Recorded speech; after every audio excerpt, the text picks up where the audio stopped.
Part 3 Poorness the Sidewalk Chapter 5 The Sidewalk Roadmap। जब आप पहली बार वो इंसान होते हो जिसका बिलीफ सबसे अलग होता है, तो आप बेसिकली ये कह रहे होते हो, मैं सही हूँ और सब लोग गलत हैं। ये एक बहुत ही अनकंफर्टेबल पोजीशन होती है। एक तरफ तो आप ये थ्रिलिंग होते हैं और दूसरी तरफ ये एक इनविटेशन होता है कि आप पर अटैक हो। Larry Ellison. The sidewalk road map. ज़्यादातर लोग अपनी ज़िंदगी के लिए साइडवॉक रोड मैप को फॉलो करते हैं। ये वो रास्ता है जो सबसे ज़्यादा चला जाता है। एक ऐसे प्लान की तरह है जो आज के मज़े को कल के सिक्योरिटी के बदले में चूज़ करता है। एक साइडवॉकर हमेशा एक फाइनेंशियल डिज़ास्टर के बहुत करीब होता है।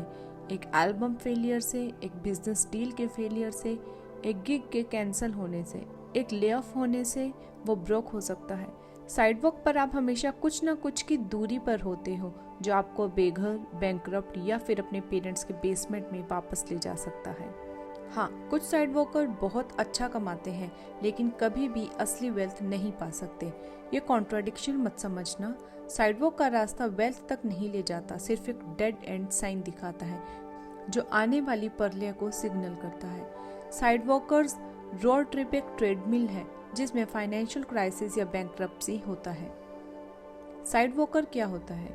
एक साइडवॉकर्स फाइनेंशियल डेस्टिनेशन नहीं होता, उनका प्लान कुछ नहीं होता। जो सरप्लस पैसा होता है वो तुरंत अगले gadget, trip, car, fashion style या फिर लेटेस्ट फैड में खर्च कर दिए जाते हैं। साइडवॉकर्स अपनी जिंदगी को एक लाइफस्टाइल सर्विट्यूड में जीते हैं, लेकिन वो इंस्टेंट ग्रेटिफिकेशन और इमेज की ग्रीडी नीड को फॉलो करते हैं। ये साइकिल हर महीने तेजी से घूमती है और उन्हें अपने जॉब या बिजनेस में हमेशा के लिए एनस्लेव कर देती है। साइडवॉक सबसे ज्यादा चली जाने वाली राह है क्योंकि ये सबसे आसान रास्ता है।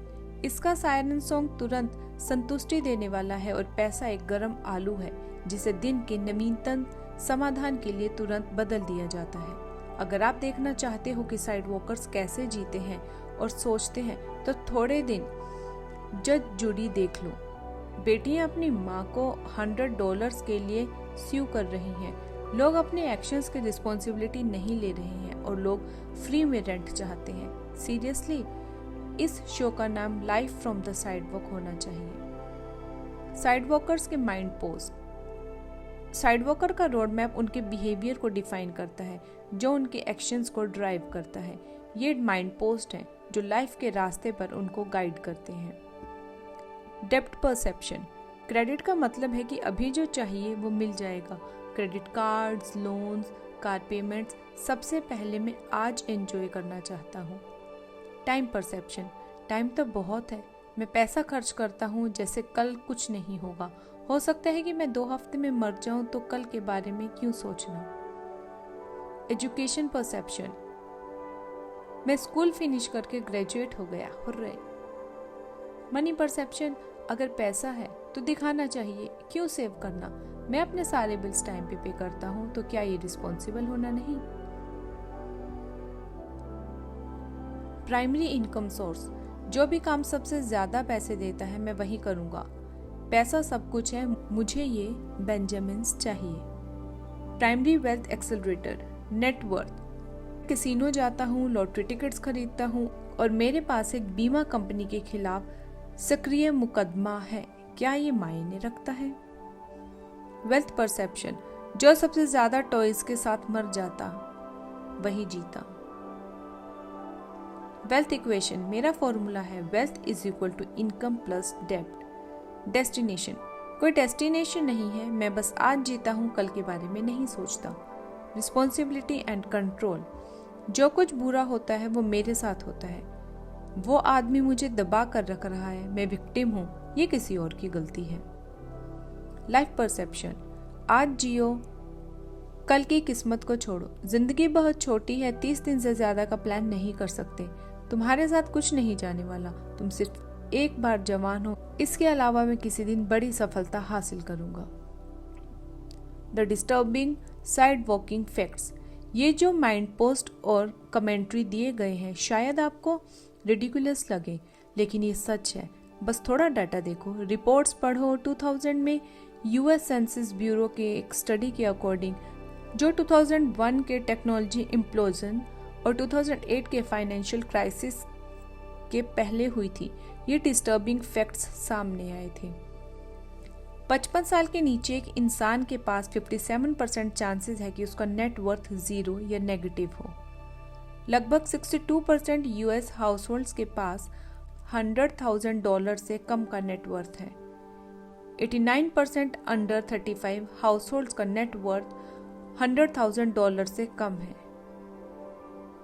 35 to 44 एज ग्रुप में एक इंसान का मीडियन नेट वर्थ $13,000 है जब होम इक्विटी को एक्सक्लूड किया जाए। 45 to 54 एज ग्रुप में एक इंसान का मीडियन नेट वर्थ $23,000 है जब होम इक्विटी को एक्सक्लूड किया जाए। 2007 के सेंसस ब्यूरो सर्वे में 61% लोग जो इनकम कमा रहे थे उनकी सैलरी $35,000 से कम थी। ये डेटा उस अगली ट्रुथ को दिखाता है जो बोटॉक्स इंजेक्शंस और लग्जरी जर्मन सेडान्स के नीचे छुपा है। साइड वॉकर्स मेजॉरिटी में है। लगभग 60% एडल्ट्स अपनी जिंदगी साइड वॉक पर जीते हैं। हाँ, दुनिया फाइनेंशियल इल्यूजनिस्ट से भरी हुई है। अगर रीसेंट फाइनेंशियल क्राइसिस को भी ऐड कर दिया जाए तो ये फिगर्स और भी डिस्टर्ब कर देंगे। मैं एस्टिमेट करता हूँ कि 85% अमेरिकन फैमिलीज का नेट वर्थ जीरो या नेगेटिव हो जाएगा, लेकिन आप ये ज़रूर देख सकते हैं कि उनके पास 650 केबल चैनल्स हैं और 5 फ्लैट स्क्रीन HD टीवीज़ हैं। अगर आप 35 से ऊपर हैं और आपके पास $13,000 से कम का नेट वर्थ है तो मैं सीधा कहना चाहता हूँ जो आप कर रहे हो वो काम नहीं कर रहा। आपको एक नया रोड मैप चाहिए। The standard side walker income poor side walkers वो हैं जो लोअर टू मिडिल क्लास में आते हैं। ये साइड वॉकर्स मॉडेस्ट सैलरीज पे काम करते हैं और अपने लाइफस्टाइल को दिखाने के लिए हर तरह की चीज़ें खरीदते हैं, लेकिन उनके पास सेविंग्स नहीं होती और ना ही कोई रिटायरमेंट प्लान। उनका फ्यूचर पूरी तरह से मॉर्टगेज हो चुका होता है जिसमें वो अपने मंथली पेमेंट्स के लिए हर चीज़ खरीदते हैं। अगर आप इस तरह जीते हैं तो आप अपने फाइनेंशियल रेड लाइन पे एक नैरो रास्ता फॉलो कर रहे हो जो एक क्लिफ के पास से गुजर रहा है। साइड वॉकर के लिए जिंदगी में ज्यादा होप नहीं होती क्योंकि उनका रोड मैप ग्रेटिफिकेशन, सेल्फिशनेस और इररिस्पॉन्सिबिलिटी से भरा होता है। ये उन्हें वेल्थ से दूर रखता है और उन्हें दूसरों पर डिपेंड करने पे मजबूर करता है। Taxpayers, employers, friends, parents and loved ones. Income poor sidewalkers ये रैशनलाइज करते हैं life is short, get out of my way और get run over. Sidewalking symptoms, are you on it? क्या आप side walker हो? ये कुछ symptoms हैं जो आपको दिखाएंगे। आपने हाई स्कूल या कॉलेज के बाद ज्यादा नहीं सीखा। मैं स्कूल खत्म कर चुका हूँ, हुर्रे। आप बार बार जॉब चेंज करते हो। अरे MJ, मैंने इसलिए छोड़ दिया क्योंकि ये दूसरा जॉब ज्यादा पे करता है। आप सोचते हो कि पैसा उन्हीं लोगों के पास है जो रिच पेरेंट्स के थे या उनकी लाइफ आपकी लाइफ से आसान थी। मेरी लाइफ तो मुश्किल थी। अगर मेरे पेरेंट्स ने कॉलेज के लिए पैसे दिए होते तो मैं अच्छा जॉब कर सकता था। उनके पास पैसे हैं, उनको क्या पता कि लाइफ का स्ट्रगल क्या होता है। आप आसानी से इम्प्रेस हो जाते हो और इम्प्रेस करना चाहते हो। मुझे designer purse, German cars, Italian clothes और प्योर ब्रीड डॉग्स पसंद है।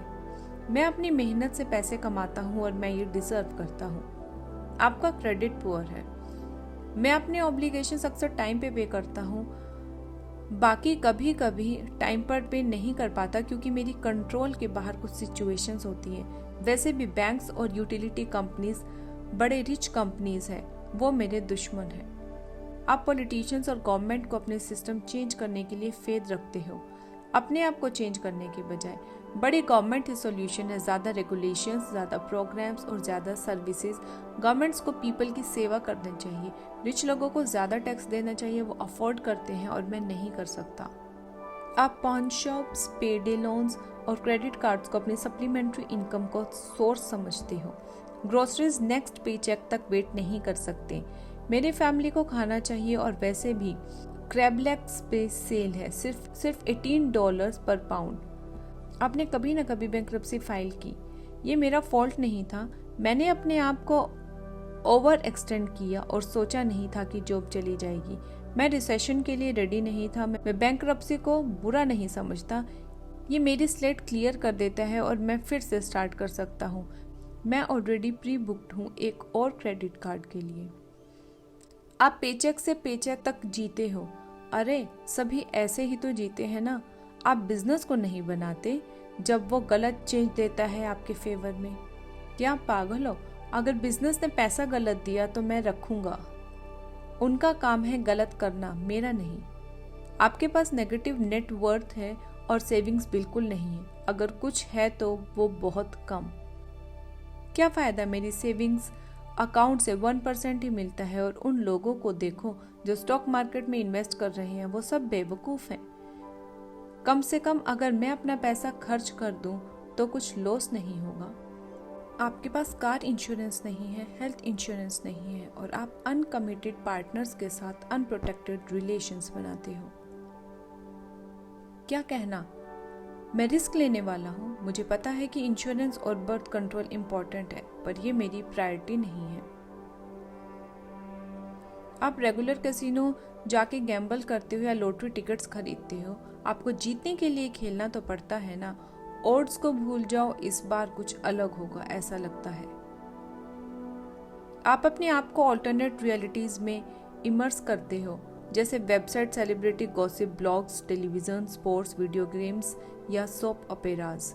मुझे अमेरिकन आइडल, लॉस्ट, सर्वाइवर और पीपल्स कॉट बहुत पसंद है। मंडे से फ्राइडे 6 PM to 10 PM तक मुझे पता होता है कि मैं कहाँ रहूँगा।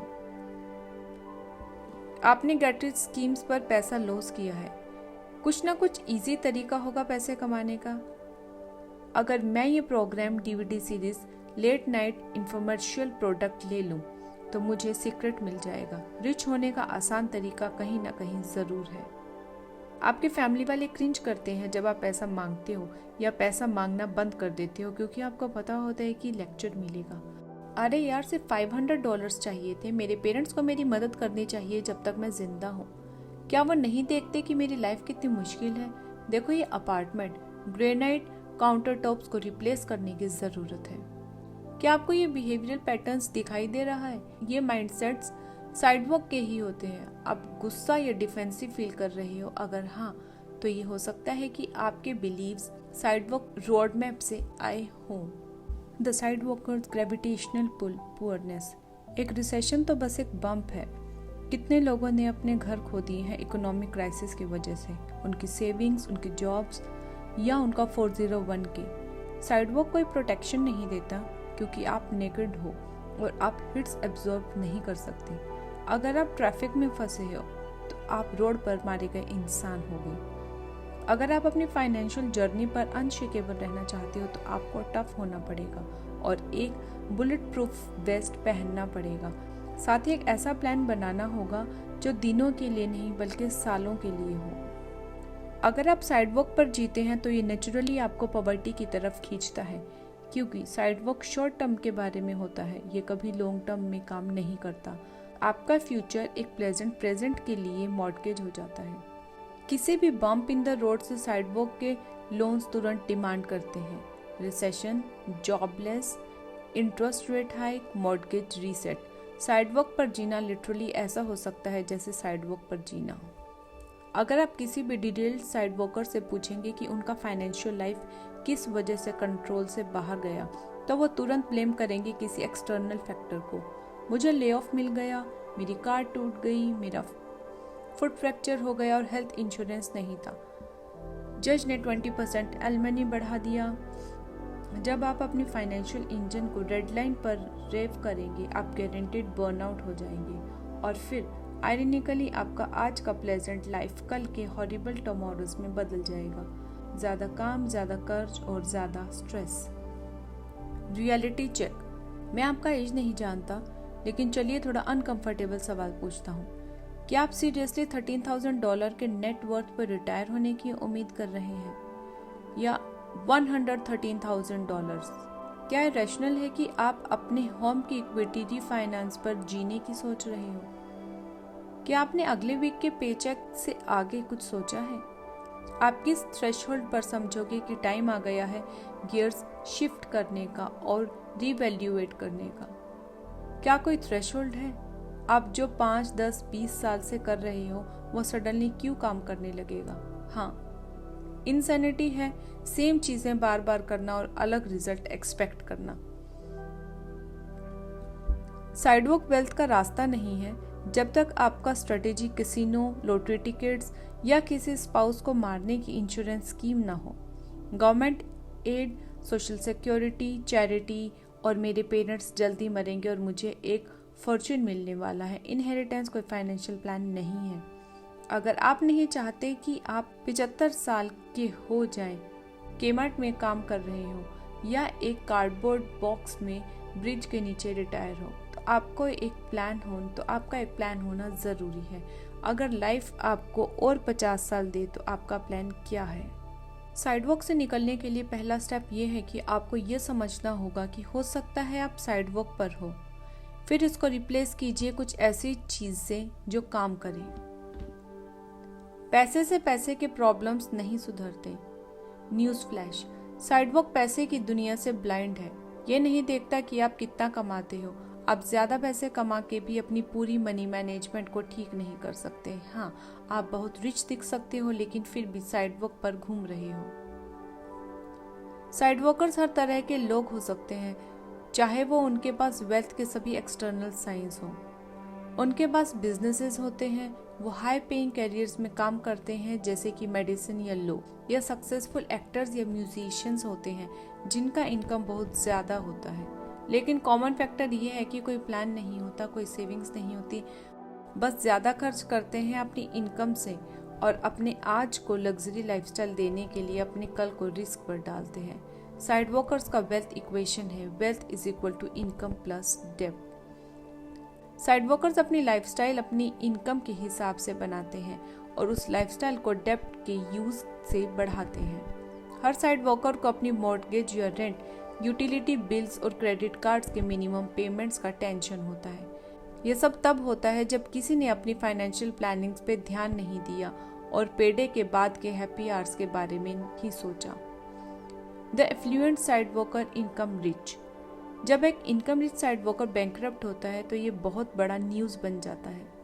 आपने कभी ये नहीं सोचा कि एक रिच रैपर अपने आखिरी एल्बम के बाद 3 साल में कैसे बैंकरप्ट हो गया, या एक फेमस एक्टर को पब्लिक स्पॉटलाइट से दूर जाके बैंकरप्सी फाइल करनी पड़ती है, क्यों? कोई कैसे $80 मिलियन NBA कॉन्ट्रैक्ट को बैंकरप्ट बनाने के लिए कन्वर्ट कर सकता है? मैं आपको बताऊंगा। साइडवॉक, जहां वेल्थ का फॉर्मूला इनकम प्लस डेब्ट है। आपको इनकम रिच साइडवॉकर ढूंढने के लिए बहुत मेहनत नहीं करनी पड़ती। ये वो लोग होते हैं जो रिच दिखते हैं पर असल में एक पेचेक, एक एल्बम या एक मूवी फेलियर के बाद बैंकरप्ट हो सकते हैं। ये लोग बहुत ज़्यादा कमाई करते हैं लेकिन हर पैसा अपनी लेविश लाइफस्टाइल में लगाते हैं। उनकी लाइफस्टाइल बहुत बड़ी इनकम और बड़ी क्रेडिट लाइन से एक्सेलरेट होती है। हाँ, अपनी बड़ी इनकम खर्च करने के बाद ये और चीज़ें खरीदते हैं जो उन्हें ज़्यादा ज़रूरत नहीं होती, बस ये सोचकर कि उनकी बड़ी इनकम हमेशा चलेगी। मैं साइडवॉकर्स को सब क्रेडिट कार्ड्स के नाम से मजाक से बुलाता हूँ। ये लोग अच्छी कार चलाते हैं और महंगे कपड़े पहनते हैं, पर एक खराब गैस्केट से पूरा फाइनेंशियल मेल्टडाउन हो सकता है। एक फास्टलैंड फोरम के मेंबर thefastlandforum.com ने अपने फ्रेंड का एक एग्जाम्पल दिया जो एक लैंडिंग एजेंसी में काम करता था। एक फेमस रैपर को $60,000 का लोन डिनाई कर दिया गया, जबकि उसने अपने एप्लीकेशंस में लिखा था कि वो $400,000 पर मंथ कमा रहा है। फिर भी उसके क्रेडिट स्कोर बहुत खराब थे। ये दिखाता है कि पैसे का सही इस्तेमाल और अच्छे क्रेडिट स्कोर बहुत ज़रूरी है, चाहे आप कितने भी सक्सेस कमा रहे हो। जब एक इनकम रिच साइडवॉकर $20,000 महीने कमा रहा होता है तो वो अपने आप को जस्टिफाई करने के लिए $300 के जीन्स खरीद लेता है। प्रॉब्लम ये है कि जैसे इनकम पुअर साइडवॉकर्स, एक इनकम रिच साइडवॉकर का खर्च भी तभी खत्म होता है जब उनका पूरा महीने का इनकम खत्म हो जाता है, प्लस कुछ एक्स्ट्रा भी। ये एक इरेशनल तरीका है जीने का। जैसे इन लोगों को लगता है कि अगर पैसे नहीं खर्च किए तो वो गायब हो जाएंगे। $50,000 पर मंथ कमाओगे तो $60,000 खर्च करोगे। $250,000 कमाओगे तो $350,000 खर्च करोगे। पैसे का आउटफ्लो हमेशा इनफ्लो से ज्यादा होता है। अगर कोई $2 मिलियन पर ईयर कमा रहा है तो वो भी साइड वर्किंग प्रॉब्लम्स फेस करेगा जो एक $20,000 कमाने वाला करता है। फाइनेंशियल डिसिप्लिन इनकम से ब्लाइंड है। साइड वर्क पर फाइनेंशियल डिसिप्लिन का होना जरूरी है और ये मैटर नहीं करता कि आप कितना कमा रहे हो और कौन सी कार चला रहे हो। Income wealth mileage of the side work. देखना यह है कि इनकम पुअर और इनकम रिच साइड वर्कर्स दोनों के पास सेम प्रॉब्लम होते हैं, बस सीनरी अलग होती है। इसका मतलब यह है कि ज्यादा पैसा पुअर फाइनेंशियल मैनेजमेंट का सोल्यूशन नहीं है। पुअर मनी मैनेजमेंट एक कैसीनो में गैम्बलिंग जैसा होता है, क्योंकि टाइम के साथ हाउस हमेशा जीतता है। ज्यादा पैसे डालने का मतलब है डैम में पानी भरना पर होल को बंद नहीं करना। ज्यादा पैसा फाइनेंशियल डिसिप्लिन नहीं खरीदता।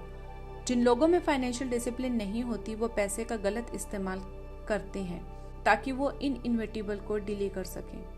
अगर आप $40,000 पर ईयर पे नहीं जी सकते तो आप $400,000 पर ईयर पे भी नहीं जी सकते।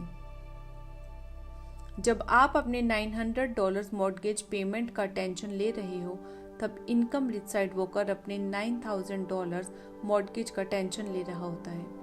टेंशन दोनों का सेम है, बस अमाउंट्स अलग होते हैं। सिर्फ पैसे के बारे में सोचने का तरीका बदलने से पैसे के प्रॉब्लम सॉल्व हो सकते हैं। अपने रोड मैप को बदलना होगा। साइड वर्क से निकल के वेल्थ को इनकम और डेब्ट से मत जोड़ना।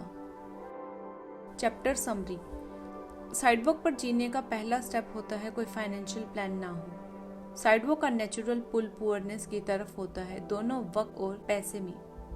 आप पुअर फाइनेंशियल मैनेजमेंट को ज्यादा पैसा डाल के सॉल्व नहीं कर सकते।